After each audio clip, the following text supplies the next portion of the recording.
ఈ దినములో అంతమంది యేసుక్రీస్తు ద్వారా మనతో మాట్లాడాడు. ఇంకా స్పెషల్గా మనిషికి ఒకటి చెప్పడం అనేది లేదు.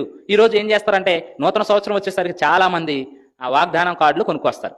దాంట్లో అన్ని వాగ్దానాలన్నీ మంచిగా రాసుకొస్తారు. ఇప్పుడు ఆ ప్రింట్ చేసేవాడు నువ్వు ఈరోజు చనిపోతావు అని చెప్పి, లేదంటే బిలాము చనిపోయిన విషయాలు కానీ ఎవరైనా శపింపబడిన విషయాలు ఎవడ కూడా ప్రింట్ చేయడం అనమాట. అన్ని మంచి మంచి రాస్తారు. అవి తీసుకొచ్చి ఏం చేస్తారంటే ఈ లాటరీ వాగ్దానాలు ఇస్తారు. ఎవరు వాళ్ళు వెళ్ళి తీసుకుని వస్తారు. ఆ వాగ్దానాలు వాళ్ళకి వర్తించవు. అవి ఎవరితో చేసినవో వాళ్ళకే వర్తిస్తాయి. ఇప్పుడు ఇక్కడ చెప్పేది ఏంటంటే యేసుక్రీస్తు ద్వారా మనతో మాట్లాడాడు, కొన్ని వాగ్దానాలు చేస్తాడు. క్రైస్తవులుగా ఎలా ఉండాలో చెప్తున్నాడు.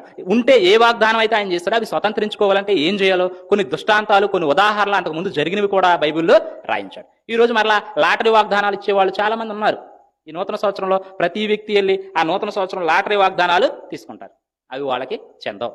దేవుడు మనిషికి ఒక వాగ్దానం. చాలా మంది ఏం చేస్తారంటే స్టేటస్లో నేటి వాగ్దానం.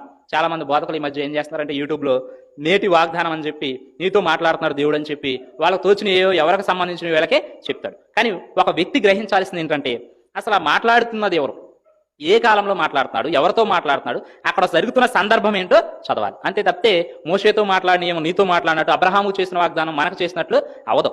మనకు చేసిన వాగ్దానాలు కొన్ని ఉన్నాయి, అవి మనం స్వతంత్రించుకుంటాం, మనం క్రీస్తులో జీవిస్తాయి. కాబట్టి ఈ లాటరీ వాగ్దానాలు ఎవరు ప్రవేశపెట్టారంటే మనుషులు కల్పించినవి.